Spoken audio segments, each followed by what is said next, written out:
नमस्कार, times of Swaraj में आप सबों का स्वागत है और मैं हूं संतोष सिंह। और आज हम टाइम्स ऑफ स्वराज में बात करने जा रहे हैं पाठक का जो लठेठ सब आजकल घूम रहा है उसके बारे में। देखिए, पाठक ज्वाइन करते ही ब्लॉक स्तर से लेकर डिस्ट्रिक्ट स्तर पर लठेठ बहाल किया है, क्योंकि उसका व्यवहार जो है लठेठे वाला है। डीपीएम और बीपीएम देख लीजिए, ये सब छाटल जितना था ना, बिहार का गुंडा कह सकते हैं, गुंडा मवाली, कहीं से मैनेजमेंट की डिग्री लेके चला आया है और यहाँ अभी अब शिक्षक सबके साथ गुंडागर्दी करता है। ठीक है ना, पाठक को अधिकार दे दिया, इस सब कंपनी के माध्यम से बहाल है। अगर कोई ऐसा गार्जियन जो सुन रहे होइएगा हमारा ये खबर, बेटी उटी की शादी सबसे मत करिएगा, समझिए, सब का कोई नौकरी उकरी नहीं है। जब पाठक जिस दिन गया उस दिन गया ही लोग भी, समझ गए ना। बहाली का प्रोसेस है ऐसा ही है। एक भी सही एजेंसी के माध्यम से सही आदमी बहाल नहीं हुआ है। 2 लाख 3 लाख रुपया का खूब चर्चा है, ऐसे ही लोग बहाल हुआ है। और क्या गुंडागर्दी कर रहा है, एगो बच्चा कैमूर से एगो महिला शिक्षक फोन की कि 20 मिनट 9:20 में पहुंचा तो उसको 5,000 रुपया चाहिए। इसको 5,000 रुपया, पहले 1,000 रुपया में मानता था। एगो बांका में बताया कि होली के दिन पहुंच गया तो सबसे 25 को शिक्षक का 40-40 को रुपया दीजिए, 1,000 रुपया हमको दीजिए। इस स्तर पर ये लोग उतरा हुआ है। इसको दे दिया पाठक जांच करने के लिए कि समय पर शिक्षक आ रहे हैं कि नहीं।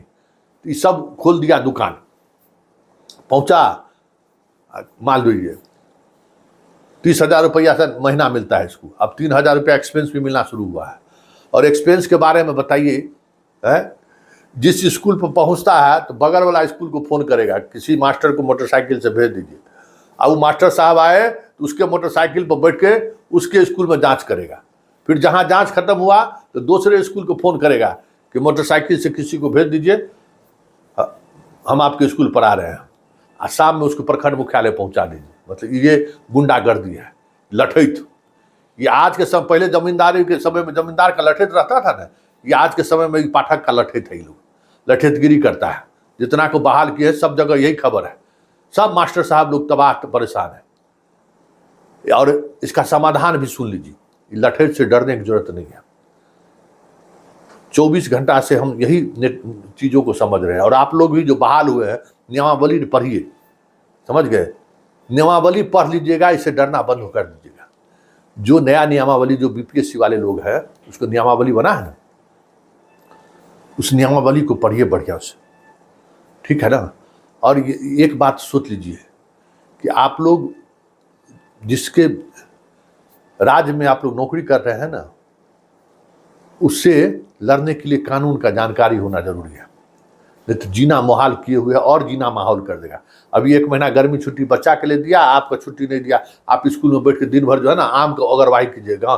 घर स्कूल में जितना आम का पेड़ लगा हुआ है ना, उसमें टकला आकर कोई तोड़ नहीं ले, उसका अगरवाही कीजिएगा दिन भर। वैसे इलेक्शन है, इलेक्शन में ड्यूटी मिलेगा, इसलिए ये तेज चीज है, समझ गए। सोचा कि इलेक्शन के दौरान तो हमारा कोई बात मानेगा नहीं, इलेक्शन कमीशन जैसा चाहेगा वैसा तो होगा ही, इसीलिए अपना पहली गर्मी छुट्टी 15 अप्रैल से 15 मई, कभी गर्मी छुट्टी हुआ है क्या? हाँ, मई जून गर्मी छुट्टी रहा है, ये अभी दे दिया, स्मार्टनेस दिखा रहा है, उससे कोई मतलब नहीं है। अब आप समझ लीजिए, डीपीएम डीपीओ जो हुआ है, प्रखंड प्रोग्राम ऑफिसर कौन चीज है, बाप रे, नहीं मैनेजर है सब प्रखंड। एगो डीपीएम है और बीपीएम है, बताइए। ब्लॉक प्रोग्राम अथी मैनेजर साहब है। इन लोगों का कोई राइट नहीं है आपका ये काटने का, अटेंडेंस काटने का। एक बात समझ लीजिए, आप जिस समय जाइए, लेट पहुंचिए या सवेर पहुंचिए, आप पहुंच रहे हैं उस समय दस्तखत कीजिए और टाइमिंग भरिए। ये आपको रोक नहीं सकता है। कई शिक्षक हमको फोन करके बुलाए कि रोक लेता है और उसका ब्लैकमेल करता है। आप लिखिए। और एक बात और समझ लीजिए, बिना स्पष्टीकरण पूछे हुए कोई आपका वेतन नहीं काट सकता है। आप अगर लेट आए हैं तो उसका पहले स्पष्टीकरण पूछेगा विभाग, और उस स्पष्टीकरण का जवाब दीजिएगा।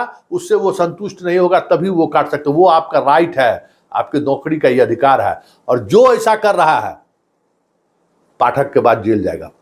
और ज़्यादा अगर आप लोग डर सकते हैं तो चले जाइए हाई कोर्ट, चल जाएगा जेल, कोई नहीं बचाएगा पाठक को। आप समझ लीजिए कानून को। और अभी तक जितने नियोजित शिक्षक हैं उनका नियुक्ता अभी भी पंचायत है। इसका राइटे नहीं है आपका वेतन काटने के लिए।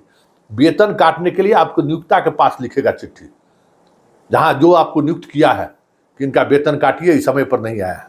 और ये जो काटे जा रहा है ना, हम तो कहे ना कि आप लोग तो संघ वाला सब कहता है 1000-1000 रुपया दे दीजिए, मजे से लेके लड़ते रहते हैं। वो भी आनंद करता है, दिल्ली का सुप्रीम कोर्ट, हाई कोर्ट लड़ रहा है। अरे जो बुनियादी सवाल पर जो लड़ाई लड़नी चाहिए आप लोगों को, उस पर लड़िए ना, कि आपका जो नौकरी का जो अधिकार है उस अधिकार का हनन नहीं होना चाहिए।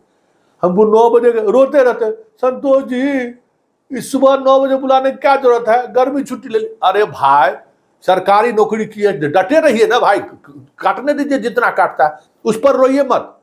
9 बजे बुला रहा है तो 8:45 बजे पहुंच जाइए। आप 5 बजे कह रहे हैं, आप 5:15 बजे वहां से निकलिए, क्या कर लेगा ये इसका गुंडागर्दी है, गुंडागर्दी। और ये लठैत के सहारे गुंडागर्दी करा रहा है। लेकिन जो आपका राइट है, आप नौकरी में आए हैं, आपका अधिकार है। ऐसा नहीं है कि आपका नौकरी में आए तो आपका राइट सारा खत्म हो गया। उस राइट का जो ये वायलेशन कर रहा है, इसके खिलाफ सारे शिक्षक गोल बंद होकर हाईकोर्ट में रिट फाइल कर दिए। पेट में सुसु हो जाएगा सब, हम आपको कह रहे हैं, परेशान हो जाएगा सब। जितना जो वेतन खट से काट देता है ना, किसी का कोई अधिकार नहीं है आपका वेतन काटने का। और एक बात और, कि जिस समय में आप आते हैं कोई जांच अधिकारी पहुंचा रहे, आप कहिए कि हम रजिस्टर पर हम दस्तखत करेंगे और टाइमिंग लिखेंगे। टाइमिंग लिखिए, हम इतने 9:20 में, 9:40 या 12 बजे दिन में पहुंचे, आप टाइमिंग लिखिए। और जितने लोगों को बिना सौ कौज पूछे हुए वेतन कटा है, सूद समेत विभाग को आपको वापस करना पड़ेगा। ठीक है ना, ये सब गैर कानूनी है।